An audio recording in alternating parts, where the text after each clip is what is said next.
The next section of the anatomy review deals with the issues of cell biology and histology. And we're going to start out by looking at an individual cell with regard to its subcellular organelles and its cytoskeleton, and finish up this chapter with a comparison of various different forms of epithelia.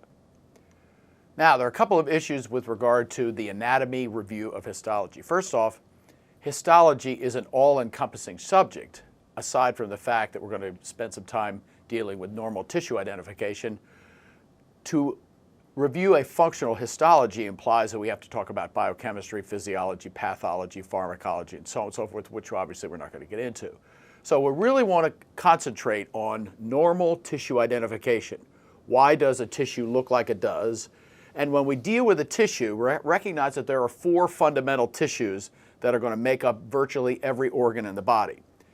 Every organ basically has epithelial tissue, connective tissue, muscular tissue, muscle, and nervous tissue.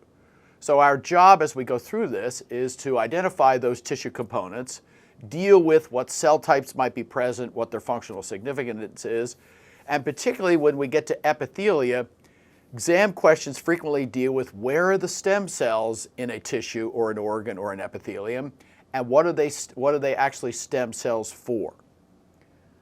All right, the other issue we're going to deal with when we get into cell biology, which is first, and that is, what are the different functions and the appearance of organelles?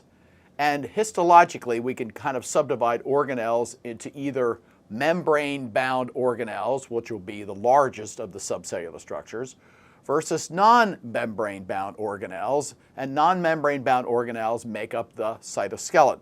So we're going to distinguish those not only anatomically functionally, but what we want to concentrate on is what cellular components, membrane or non-membrane bound, look like in the electron microscope, which is frequently how they're viewed. All right, so the first organelle we're going to deal with is the largest of the membrane-bound organelles, and this is the nucleus. Certainly, as you know from biochemistry, it's the site of DNA replication and transcription of DNA into RNA molecular precursors. Contains all the enzymes required for repair and replication of newly synthesized DNA and its transcription. Nucleus is one of two organelles that's actually bound by a double membrane in the form of the nuclear envelope. And inside the nuclear envelope will be the nuclear lamina, a nucleolus, basically what we call a nuclear inclusion, and obviously two different forms of chromatin. The nucleus itself in the electron microscope, like everything in the electron microscope, is either black or white.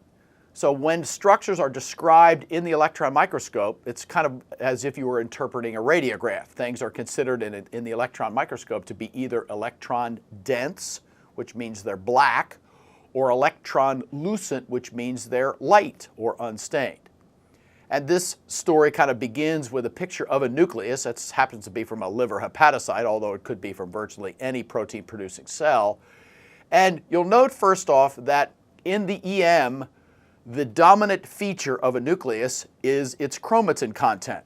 And certainly in a typical active protein-producing cell, euchromatin is going to be much more prevalent than heterochromatin, because euchromatin is the active form of chromatin, and it constitutes in a typical protein-producing cell about 90% of the available chromatin, whereas heterochromatin, the more electron-dense form of chromatin, black, shown in this micrograph, is the inactive form.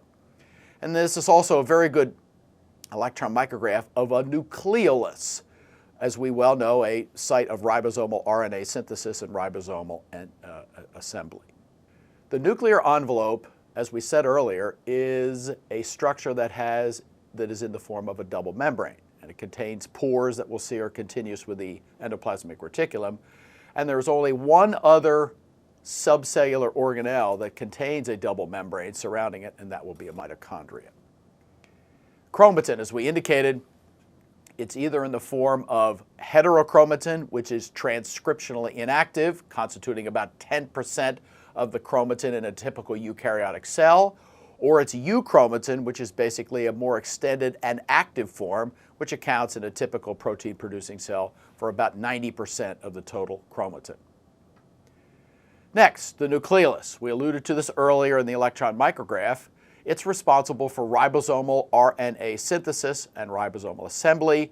There are a couple of morphologically distinct zones which can be identified in an electron micrograph. The active zones are the granular zone and the fibrillar zone, one of them found at the periphery, one more centrally located. But the fibrillar center, the actual central portion of the nucleus, is the part which is inactive in that it contains DNA that's not being actively transcribed.